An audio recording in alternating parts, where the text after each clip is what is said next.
É Vero. É Vero. É Vero. É Vero. É Vero. É Vero. No seu fone está no ar o podcast do Vero Notícias. Sejam muito bem-vindos ao É Vero, o seu podcast para desvendar as complexidades da política e da sociedade. Nossa pauta de hoje é um retrato frio e assustador da política de imigração nos Estados Unidos, um tema que desmascara a retórica oficial e revela a verdadeira face da repressão. O artigo de Jamil Chad nos revela que a narrativa de Donald Trump, martelada durante a campanha, de que o foco da repressão seriam apenas criminosos, desmoronou em apenas 8 meses de governo. Vero, os números do próprio Serviço de Imigração e a Alfândega confirmam que, pela primeira vez na história, os imigrantes sem antecedentes criminais já são o maior grupo detido pela imigração nos Estados Unidos. Isso não é um erro de cálculo. É uma estratégia deliberada de intimidação em massa contra uma parcela inteira da população, provando que o objetivo nunca foi apenas combater o crime. E não é mesmo, Vera? É o ponto em que a retórica da campanha, cuidadosamente calibrada para apaziguar os latinos que votaram em Trump, se choca brutalmente com a realidade da política de governo. O ICE se transformou no símbolo de uma repressão que não se limita mais às fronteiras ou aos presídios tradicionais, mas que passou a agir em locais que deveriam ser santuários civis. Hospitais, escolas, igrejas, nas ruas das cidades e em locais de trabalho. Em apenas 8 meses, a operação já fez quase 60 mil prisioneiros nos Estados Unidos. O que é mais revelador e cínico é a estatística interna. 16.500 pessoas não têm qualquer antecedente criminal, superando os 15.725 com registros de crimes e as 13.767 com acusações pendentes, muitas delas incidentes de trânsito ou questões puramente administrativas. É um desmentido categórico à narrativa do governo Trump. O alvo não são apenas os piores dos piores, como insistem, mas sim a população estrangeira como um todo, para gerar um clima de medo paralisante. A agência que virou o braço operacional dessa repressão revela que a população detida atingiu o ponto mais alto da história dos Estados Unidos no final de agosto. Essa escalada nos números não é um pico sazonal, é uma tendência forçada. A tendência é que esse número aumente ainda mais e a Casa Branca corre para resolver a logística do próprio terror que está impondo.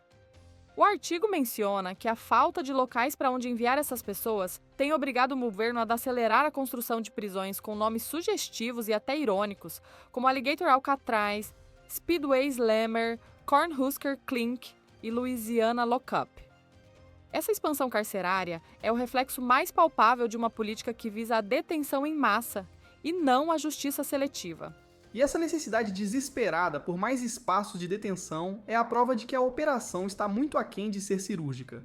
Ela é massiva, indiscriminada e, no final das contas, burra. O governo federal também anunciou a assinatura de mais de 1.000 acordos em 40 estados com prefeituras para que colaborem com a ofensiva contra imigrantes. Isso demonstra uma estratégia de militarização do cotidiano, onde o medo é distribuído em nível municipal, transformando autoridades locais e policiais em agentes federais de imigração. A linha entre a segurança pública e a repressão política foi apagada, e o ICE atua com uma autonomia crescente e preocupante, atropelando muitas vezes o próprio Estado de Direito e os princípios de uma sociedade aberta. A Casa Branca está investindo em uma campanha agressiva para recrutar agentes do ICE, oferecendo salários de mais de $50 mil por ano e a promessa de que essas pessoas estariam contribuindo para manter o país seguro. O interessante é que o garoto propaganda da campanha é o Tio Sam, a figura mitológica americana, uma apropriação cínica de um símbolo nacional para fins de repressão. Os Estados Unidos precisam de você, diz o cartaz.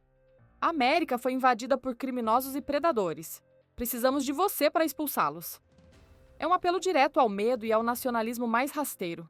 E o que chama a atenção, Vera, é a desqualificação proposital do trabalho. Na descrição, com destaque, o ICE avisa: não será exigido grau universitário. Isso é uma estratégia cínica de populismo interno. Apelar a um eleitorado que se sente marginalizado, oferecendo-lhe um emprego com bons salários e a sensação de que está salvando o país. É a criação de uma força-tarefa sem qualificação acadêmica ou mesmo formação aprofundada em direitos civis, mas com alto fervor ideológico para executar uma política que já é acusada de atropelar o Estado de Direito e de focar exclusivamente em latinos. O governo prefere o zelo ideológico à competência legal. Enquanto o governo se arma e recruta, as acusações de tratamento desumano e denúncias de prisões arbitrárias proliferam, o que sugere que a estratégia não é apenas deter, é colocar medo na população estrangeira. O Departamento de Segurança Interna anunciou que 2 milhões de estrangeiros foram removidos ou se autodeportaram desde 20 de janeiro. O governo Trump não deu indicações claras de como fez esse cálculo, mas insiste que está na direção de expulsar 600 mil estrangeiros até o final do primeiro ano de mandato.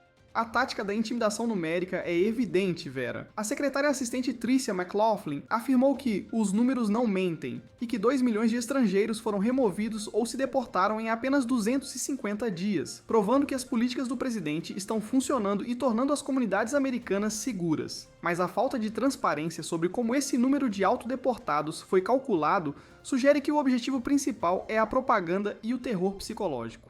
A frase "retirar de nossas ruas todos os dias os piores dos piores" soa vazia e hipócrita quando os próprios dados do ICE mostram que a maioria dos presos não tem antecedentes criminais. O governo Trump tenta justificar sua política citando um suposto estudo das Nações Unidas que teria relatado uma redução de 97% em estrangeiros irregulares dirigindo-se para o norte para os Estados Unidos. O mesmo estudo, segundo a Casa Branca, constatou que 49% dos estrangeiros decidiram parar sua jornada porque achavam que seria impossível entrar. E 46% disseram que temores de detenção ou deportação levaram a abandonar a tentativa. É a evidência de que o governo está colhendo o fruto do medo que semeou. E é aqui que a política se revela como a arte da intimidação pura. O objetivo é criar um muro psicológico mais eficaz e menos dispendioso do que o muro físico na fronteira. Se 95% dos estrangeiros desistem da jornada por medo ou desespero, a estratégia do terror está funcionando. O custo humano é altíssimo, com famílias desmembradas e vidas destruídas, mas o custo político interno é baixo, já que a narrativa de segurança e defesa da nação é reforçada. O fato é que a política de imigração não é apenas sobre a lei, é sobre a construção de um clima de desconfiança e medo que paralisa uma parcela da sociedade em um ato cínico de engenharia social. Seja qual for o número real de autodeportados, os dados das prisões com imigrantes sem antecedentes criminais desmentem a narrativa do governo Trump de que o foco principal da agenda da Casa Branca e do Departamento de Segurança Interna são criminosos perigosos. É uma clara divergência entre o discurso oficial, voltado para essa base eleitoral, e a prática operacional do IC, voltada para a repressão generalizada. E essa divergência, Vera, é a essência do populismo. O discurso é prometendo segurança e justiça, vendendo a imagem de um país em guerra contra o crime organizado. A prática é outra, voltada para a repressão generalizada, focada em criar medo e limpar as ruas de qualquer presença estrangeira indesejada.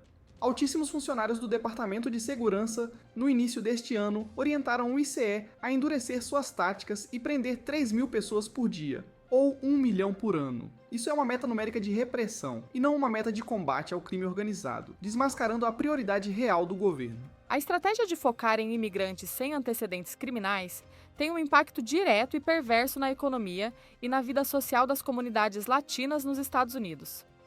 A falta de clientela latina, com medo até mesmo de sair de casa para atividades cotidianas, leva ao desabamento de pequenos negócios e à desestabilização de comunidades inteiras.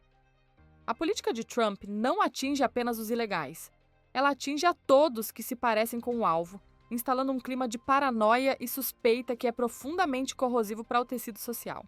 E o que o artigo sugere, Vera, é que a política de imigração se tornou uma ferramenta de guerra cultural e, por tabela, um tiro no pé econômico. Ao focar em latinos, o governo Trump reforça a polarização e a narrativa de que a imigração é a raiz de todos os males. O medo se torna a moeda de troca e a repressão a política oficial, mesmo que isso signifique prejudicar a economia real e o convívio social. O recrutamento de agentes, que dispensa o grau universitário e apela ao patriotismo, é a prova de que o governo está buscando uma força-tarefa ideologicamente alinhada, mais interessada na execução da ordem a qualquer custo do que na observância do Estado de Direito. A acusação de atropelo ao Estado de Direito, de prisões arbitrárias e de tratamento desumano se torna ainda mais grave quando os próprios agentes são recrutados com base em fervor ideológico e não em competência legal. E a imagem do Tio Sam, a figura mitológica americana, sendo usada para recrutar agentes de repressão, é o clímax do cinismo. É a apropriação dos símbolos nacionais para justificar uma política que, no final das contas, é antidemocrática e desumana. É o patriotismo sendo instrumentalizado para servir a uma agenda de intolerância. O que o artigo nos mostra é que o apoio latino a Donald Trump, que era baseado na crença de que ele não está falando sobre nós, se desintegrou diante dos números frios e da prática brutal do ICE. A desilusão é a consequência inevitável da promessa não cumprida, e a realidade se impôs à retórica.